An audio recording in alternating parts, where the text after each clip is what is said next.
introduce myself for those of you that are my new followers. I don't know why there's like a pair of pants back here. You would have more than $1. I'd have $2. So anyways, for those of you guys that don't know me, that have just started following me, my name is Marisol. I'm 32 years old, and I have late-stage Lyme disease. You'd have half of what I own after the divorce. I have late-stage Lyme disease. I was diagnosed, I think, about 4 years ago. Somewhere around that. The audio is low. Well, I'm far away from my phone. So, guys, let me know if it sounds okay. I'm sitting far away from my phone. So I was diagnosed with late-stage Lyme disease, and apparently I've had Lyme disease for 10 years, but I was only diagnosed about 4 years ago. I went through treatment. Treatment was not successful, so I'm still sick. So back in May, I did a scope a day in May. May is also Lyme Awareness Month, so I scoped every single day about a topic that was related to chronic illness or Lyme disease. And then after May, I had a few people request that I continue doing scopes about chronic illness. So I was doing book reviews in June and July. And that started getting a little tedious. It's really hard to do book reviews, to read books, very quickly and then write a review. And I felt like that was kind of falling flat a little bit. So now I'm just doing random topics on Thursdays relating to just being sick, chronic illness, or anything in that realm. And I actually read a really good article in a magazine. Hi, Marco. I read a good article in a magazine talking about when you get newly diagnosed with something. And it's in the October issue of Real Simple. And the article is called After the Diagnosis. Learning you have an illness is difficult enough, but then you have to grapple with what to do with the information. And it talks about what to do after you get a diagnosis. Hi, Captain's Finest. So I'm going to just summarize what the article is about. So yeah, this is going to be a little bit more of a timid scope. It's not like my other scopes where we're talking about crazy stuff.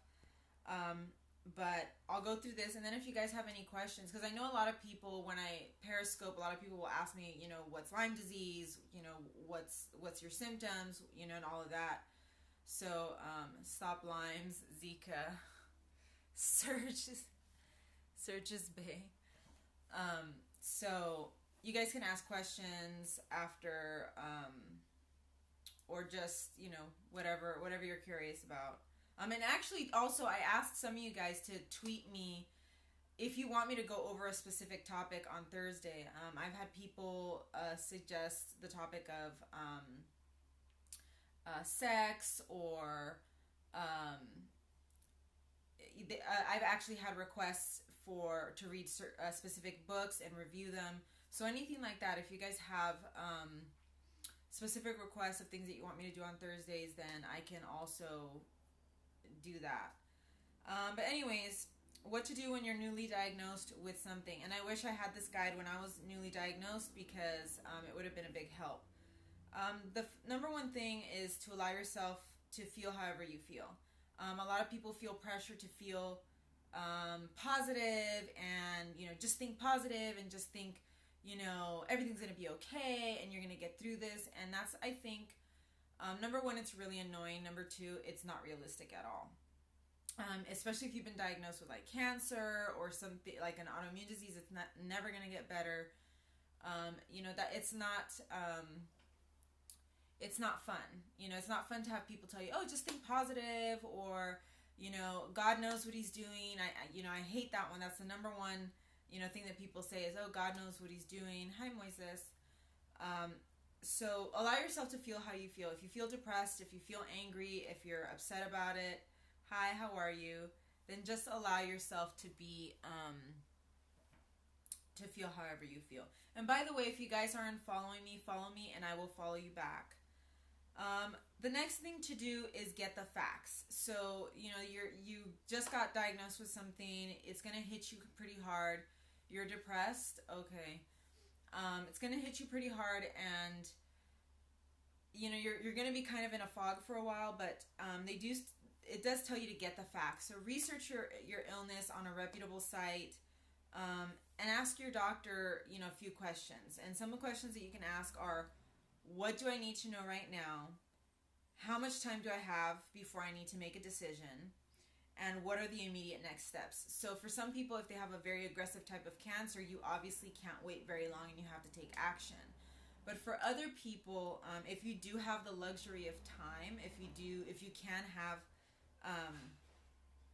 have a little bit of time to research and learn more about your diagnosis, then your doctor will let you know, and you can take other steps before you make a decision on your treatment.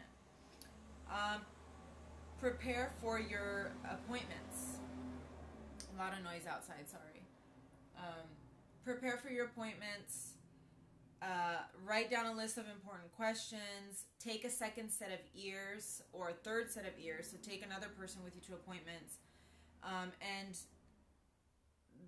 this stuff is really important because you're going to be under a lot of stress and you're going to be super anxious and you're not going to be hearing anything that anybody's saying. When the doctor's talking to you, repeat back crucial points. So if he's telling you something, repeat it back to him to let him know that you understood or that you're processing it properly. Or you can also record your appointments on a smartphone. You just have to check and make sure it's okay with your doctor, but it should be okay. That's also something that I wish I had during the time I was sick. I did not have a second set of ears at all. I went through everything basically by myself. Have your doctor get to know you, your priorities, your goals, what's important to you in treatment. For example, if you're a single mom, if you're going to have to take time off of work, what kind of job you have, your doctor needs to know who you are and what you're dealing with, in order to sort of, maybe if they can customize your treatment or if they can tell you anything ahead of time about your treatment or what you should anticipate. So, hi Brian, how are you? So that's just sort of, so that your doctor knows where you stand. And also people who prepare have better, more productive meetings with doctors. So if you already have your list of questions prepared beforehand and the things that, I'm okay, and the things that you're going to put on the table, your appointment is going to be more productive and you're going to come out of there feeling a little bit better. And like I said, if you do have the luxury of time, if your illness is not something that is time sensitive, get a second or even a third opinion. I've seen a bunch of doctors. By the time I was actually diagnosed with Lyme disease, I was, that was like the millionth doctor I had seen. So, but I do wish that I had gone to another Lyme doctor to get a second opinion. Keep your medical records organized.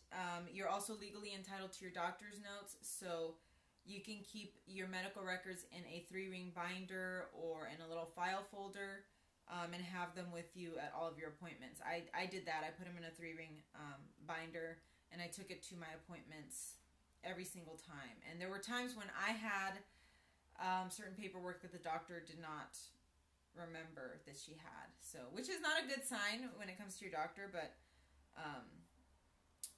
it helped. Google with caution. This is something, and a lot of doctors will tell you, don't Google, don't do this, don't do that. I do Google, but you have to Google with caution. Don't get your information from, what do you call those? The message boards or anything like that, or forums. Make sure that your sites are reputable. Usually they're like .orgs,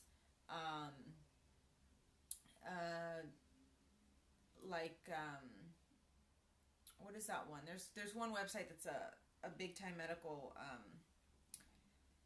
I forget the name, but make sure that it's a reputable site, that it's not some kind of, don't get your information off of forums or other people that are posting in support groups and saying this, and that, because, they're not doctors. Take note of your finances. This is something that, unfortunately, some of us, especially people with Lyme disease, whether your financial situation is good or not, you're going to be, your illness is going to be a financial burden regardless. There may be additional expense, and this is the one thing that people do not factor in. Even if you have good insurance, you're going to be paying for parking, you're going to be paying for gas, you're going to be paying for copays, you're going to be paying all this extra stuff. In my case, I'm paying, money every single month just for supplements, and supplements are not covered by insurance. So all of these extra expenses will really blindside you. So you really have to take note of your finances. I had to take out credit cards. I'm lucky that I have really good credit, but I had to take out a bunch of credit cards, and everything was charged on a credit card because Lyme disease is not covered by insurance. Unless you have a doctor that's going to pull a few strings for you, for the most part, it is not covered by insurance, and you're going to be either charging it on credit cards or emptying out your bank account. Hi, Michael. So I've emptied, over the last, I would say, decade or so, I've emptied out my bank account several times, more than once. I saved up a bunch of money and emptied it all out, paying for medical care.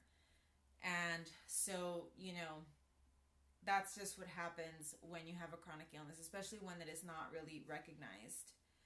So yeah, make sure that you're budgeting for any unexpected expenses. Breaking the news. Now this one is really,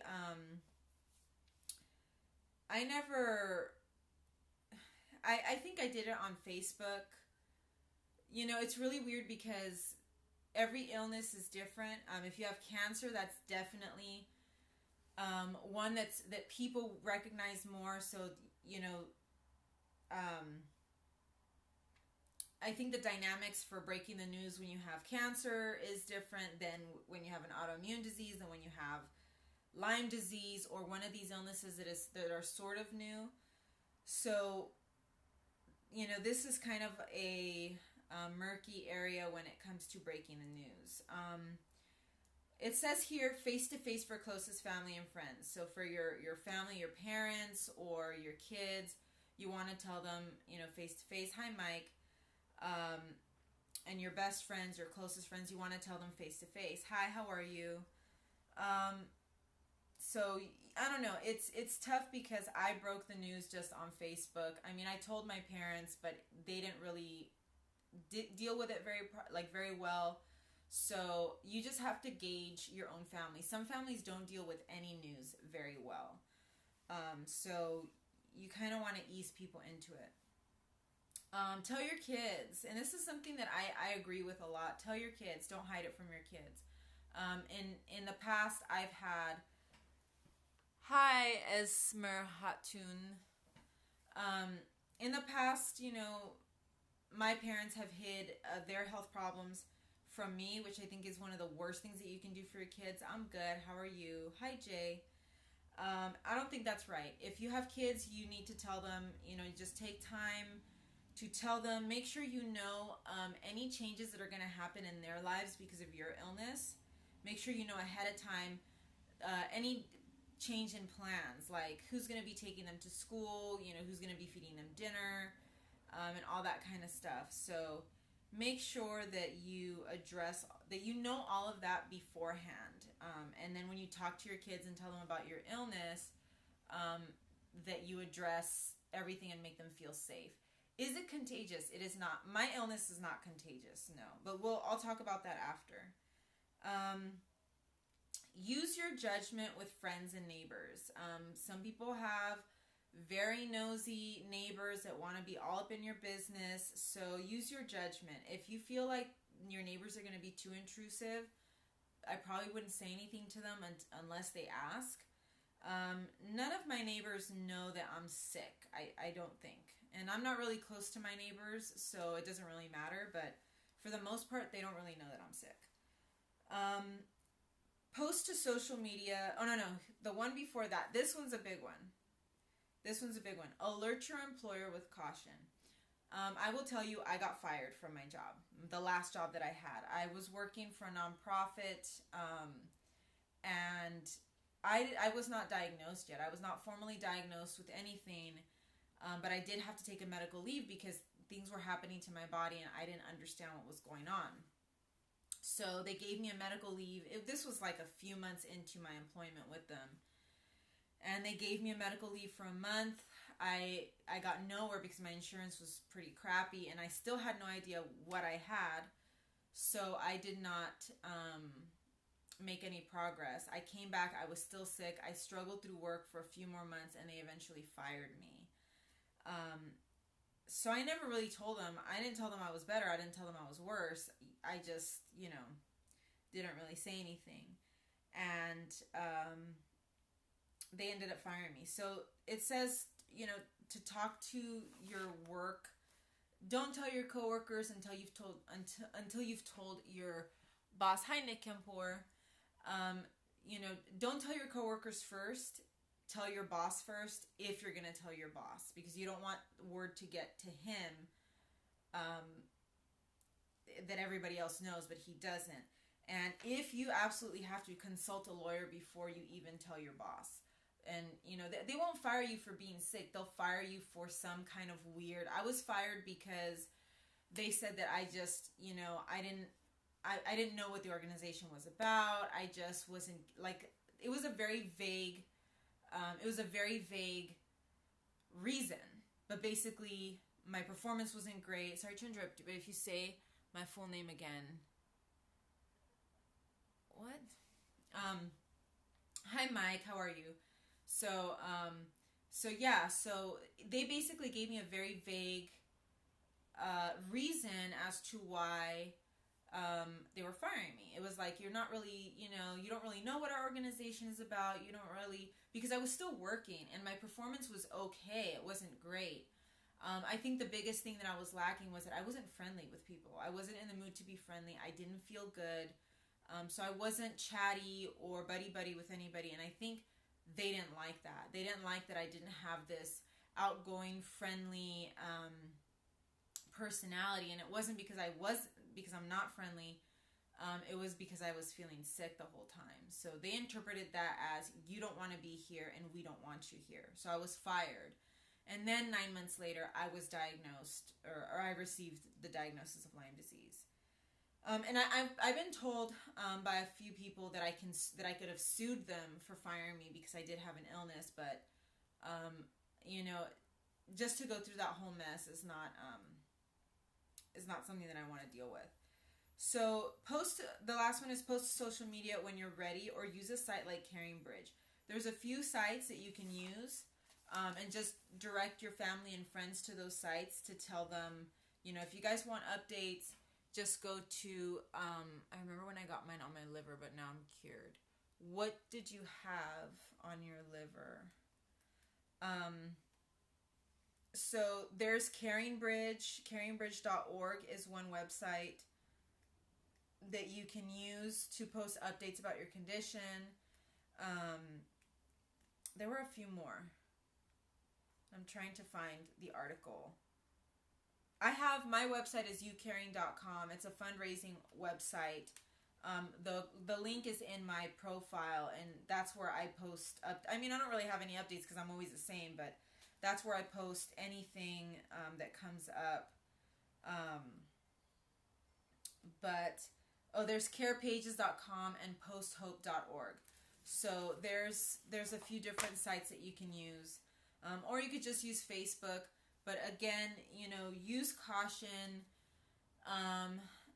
One of the things that bugs me a little bit when people post stuff on Facebook is that they're very vague. And it's like, oh, send us your prayers. And it's like, well, why am I going to send you my prayers? I don't know what's going on. So I definitely think, in my opinion, if you're posting to social media, be very, very clear. Be very clear about what's going on. I was diagnosed with Lyme disease. These are my symptoms. I'm sorry if I don't get back to everybody. I'm not feeling well. because when you're very vague, you scare a lot of people, and they don't know what's going on, and you're going to get a lot of questions, and it's going to be an even bigger responsibility to deal with. So I would just be very clear. This is what happened. This is how I feel. I'm sorry. I'm not in a place to respond to everybody's comments. You contracted Hep C through a blood Ooh, oh my goodness. See, I feel like you could probably sue for that, getting it through a blood transfusion, because blood transfusions are supposed to be, they're supposed to be screened and sterilized, and that is crazy. That is insane. So, yeah, I think when you're using, it was a battlefield injury. Oh, okay. Okay, yeah. So that must, yeah, that's kind of it's kind of a sketchy situation. But yeah, if you're gonna use social media, try to use it properly. Don't be vague. You can scare a lot of people with social media. That's one thing that I've learned. Support. Enlist an advocate. Patients who bring a support person to appointments feel more satisfied with the medical care they receive. And I will say this firsthand. I had nobody through. I still have no one. Through my illness, and it is very hard. And do you have an advocate? I do not have an advocate. No. And it's very hard not to have somebody to be with me at my appointments, and I think I've missed a lot of things. Sorry to hear you don't have one. Yes, not everybody has one. My sister-in-law, as I've told you guys, my nephew was diagnosed with leukemia, and my sister-in-law has a really, really good friend, her best friend, and she is just absolutely amazing. And as soon as her son was diagnosed, she, wrote an email to everybody and sent the email out and said, basically this is what's going to happen. And, this is his diagnosis, this is what's going to happen, this is how things are going to be, and if anybody has a problem with that, then I'm sorry. Her friend has been a really good support for her, through everything. And that's sort of like your advocate, somebody that's going to just handle business when you can't. Join a support group. Now, I have mixed feelings about that. I've gone to Lyme disease support groups. I don't find them very supportive or very comforting. I've been on online forums. Again, I don't find them very comforting. I don't know. Support groups are how is your situation going? I'll talk about that in a little bit. Support groups are a mixed bag. I think if you have a very concrete diagnosis like cancer, support groups can really help. But when your diagnosis is something wacky like Lyme disease, support groups can be a pain in the butt. I've gone to support groups and it's just obnoxious. Oh, you should try this. Oh, you should try that. Have you tried this? Have you tried that? Here's my phone number. You got to do this. That's not a support group to me. A support group is somewhere where you go so you can vent, and so people can just listen to you. And so you can also listen to other people. But, sorry, in and out watching forest fire. It's okay. Where's the fire? Because the skies are pretty clear over here, so I'm guessing the fire is not out here. So, I don't know. Support groups, approach them with caution.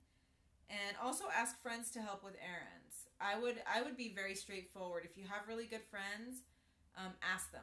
Don't be passive aggressive. Don't be vague. Just ask them, can you please do this? Can you please pick up my, dry cleaning? Can you please go to the grocery store and pick this up for me? Don't be vague. Just tell them straight up, I need this.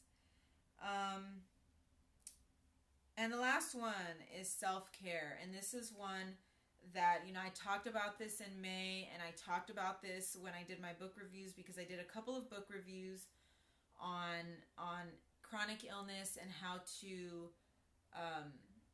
deal with it. There's two really good books. One is called How to Be Sick. The other one is How to Live Well with Chronic Pain and Illness both are by Tony Bernard. If you have a chronic illness or any kind of illness, get those books. They are the best books for anybody that is sick.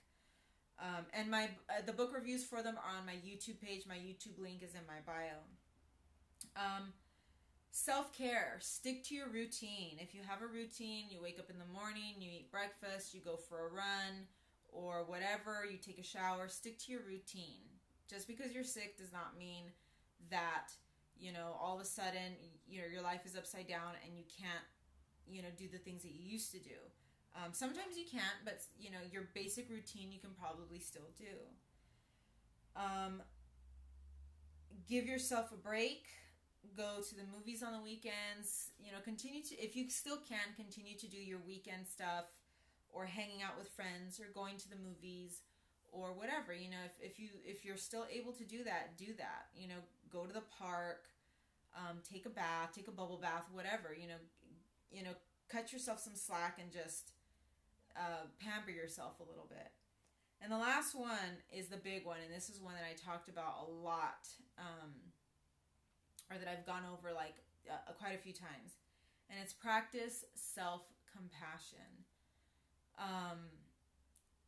Meaning that you have to forgive yourself for anything that you did in the past. So, for example, if you have lung cancer and you used to smoke in the past, don't beat yourself up over it and say, gosh, if I had just stopped smoking earlier, or if I had just stopped smoking when or if I had never smoked, this never would have happened. You just have to cut yourself some slack and say, okay, what happened. I was a smoker. I stopped, but this, I still got lung cancer. You know what I mean? You just have to sort of be easy with yourself. I beat myself up a lot because I just wouldn't go to the doctor, or I would just say, the doctor's not going to help me, so I'm not going to go to the doctor anymore. And that did not help me at all, because instead of getting a diagnosis, I ended up going without a diagnosis for years, and now my condition is kind of not treatable anymore. So, I beat myself up a lot, and I tell myself, if only you would have kept going to the doctor, if only you would have kept being persistent, if only you would have kept fighting these doctors, you would have gotten better sooner. But to be honest, I don't know if that really is the truth. And I don't know if that really would have worked. So you just have to take it as it comes. You know what I mean? Cut yourself some slack. I've learned to just tell myself, this isn't your fault. This wasn't your fault, and you can't blame yourself for this illness. And, if you would have seen 10 more doctors, you probably would have still been in the same boat. So, you just have to sort of be easy with yourself. So that's basically it for getting a new diagnosis. Like I said, I got this article from the October issue of Real Simple. This is the October issue. They have really good articles. They had a really good one on talking to your kids about if you have a family member that's sick. So I'm going to try to dig that one back up. But if you guys have any questions, hold on, I'm trying to see where I'm at with time.